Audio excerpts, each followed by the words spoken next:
हुई है। और चूंकि इस लोकसभा चुनाव में मध्य प्रदेश ने रिकॉर्ड बनाया है, हम 29 की 29 सीट जीते हैं। और मेरा ख्याल है कि मैंने जब से राजनीति प्रारंभ की तब से कभी भी हम 29 सीट नहीं जीते पिछले 40 वर्षों में। तो 29 सीट जीतने का रिकॉर्ड डॉक्टर मोहन यादव जी के नेतृत्व में हुआ, इसलिए पूरे मंत्रिमंडल ने माननीय मुख्यमंत्री डॉक्टर मोहन यादव जी को बधाई दी है। और इसमें बहुत सारे रिकॉर्ड बने हैं। अभी आपको मालूम है कि हम मध्य प्रदेश के चुनाव हुए, हम लगभग 163 सीटों पर जीते थे, पर इस बार हम 260 विधानसभाओं में जीते हैं लोकसभा के अंदर। और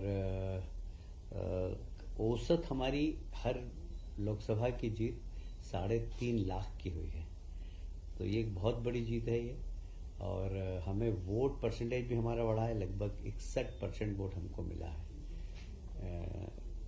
आज। इसीलिए मध्य प्रदेश में अभी अपन मध्य प्रदेश की बात कर रहे हैं। मध्य प्रदेश में 61% वोट भारतीय जनता पार्टी को मिला है। और इसलिए आज माननीय मुख्यमंत्री जी को बधाई दी।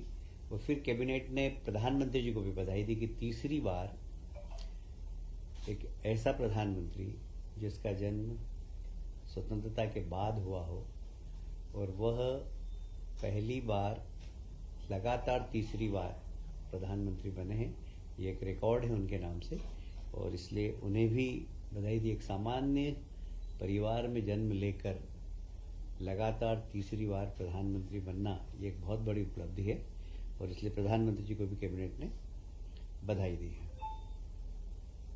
मध्य प्रदेश में 6 सदस्य माननीय मोदी जी के मंत्रिमंडल के सदस्य बने हैं। तो उन 6 को भी बधाई दी है और उनसे अपेक्षा की है कि मध्य प्रदेश के विकास में वे मंत्री अपना सहयोग प्रदान करेंगे। शंका हो रही है आपको? 5 आप मुर्गन को नहीं गिनते ना, इसलिए मुर्गन तमिलनाडु से आते हैं, बाकी मध्य प्रदेश से ही वो राज्यसभा में गए, इसलिए 6 हम मंत्री मानते हैं मध्य प्रदेश के। आज एक बहुत महत्वपूर्ण विषय पर भी चर्चा हुई है कि आप सभी जानते हैं कि मध्य प्रदेश सरकार किसानों के हित में हमेशा निर्णय करती है। और वो प्रदेश की जनता जो बिजली के उपभोक्ता है उनको भी सब्सिडी देती है।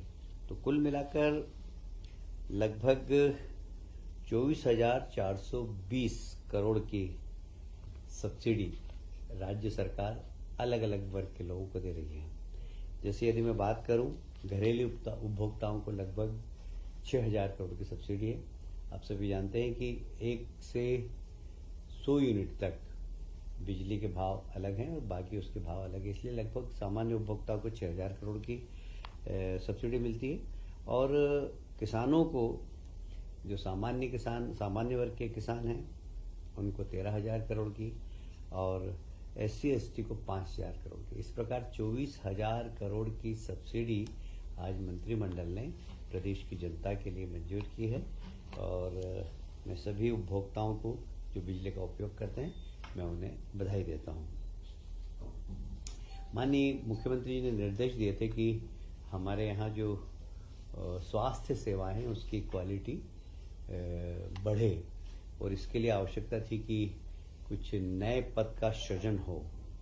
और विभागों के डॉक्टर्स की भी कमी थी, और कुछ पद ऐसे थे जो प्रमोशन से भरे जाने थे। तो अब प्रमोशन के पद यदि खाली हैं और प्रमोशन वाले योग्य व्यक्ति नहीं हैं, तो उसको सीधी भर्ती से भरने के आज कैबिनेट ने निर्देश दिए हैं। और ऐसे लगभग 12 से 14 पद ऐसे हैं जो सीधी भर्ती से भरे जाएंगे।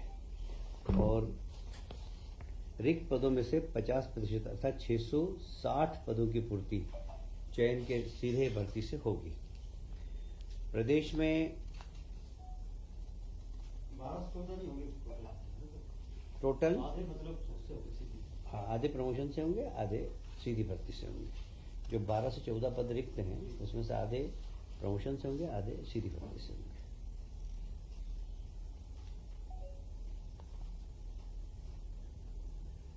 जो भारतीय लोक स्वास्थ्य मानक स्थापित किए गए हैं उसके अंतर्गत नवीन पदों के सृजन की बात आई थी, तो उसमें लगभग 46,491 नवीन पदों के सृजन की स्वीकृति दी है। इसमें तृतीय श्रेणी, चतुर्थ श्रेणी के कर्मचारी और पैरामेडिकल स्टाफ है, जिससे कि हमारे स्वास्थ्य सेवाओं में चिकित्सक के अतिरिक्त जो पैरामेडिकल स्टाफ है उनके भी पदों को सृजन देकर स्वास्थ्य सेवाओं को उन्नत बनाने का जो माननीय मुख्यमंत्री जी ने घोषणा की थी उसको करने का निर्णय आज लिया गया है। आप सभी जानते हैं कि इस प्रदेश में 3 विश्वविद्यालय, एक सागर में रानी अवंतिकाबाई लोधी विश्वविद्यालय, खरगोन में क्रांति सूर्य टंट्या भील विश्वविद्यालय एवं गुना में तात्या टोपे विश्वविद्यालय, इन तीनों ही विश्वविद्यालय को उच्च शिक्षा विभाग से संबद्ध करते हुए उनकी जितनी भी आवश्यकता है उसकी पूर्ति करने के कैबिनेट ने निर्देश दिए हैं।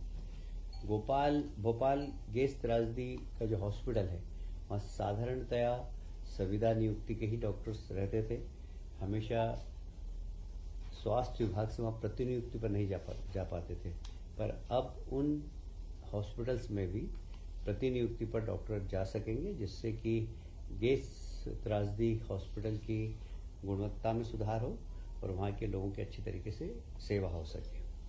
आप सभी जानते हैं कि माननीय मुख्यमंत्री जी ने इस वर्ष को गोवंश रक्षा वर्ष के रूप में घोषित किया है।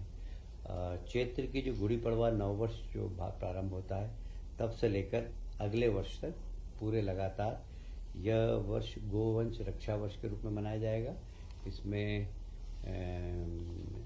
जितनी भी गौशाला हैं उनको उन्नत करना, सड़क पर जो कभी कभी गोवंश घूमता रहता है उनको पकड़कर गौशाला तक पहुंचाना, यदि बीमार हैं तो उन्हें चिकित्सा उपलब्ध कराना, कई बार एक्सीडेंट भी हो जाते हैं, उन सब के लिए हाइड्रोलिक गाड़ियां लाकर उनको उठाकर और गौशाला तक पहुंचाना या हॉस्पिटल तक पहुंचाने का काम माननीय मुख्यमंत्री ने विभाग को निर्देश दिए हैं।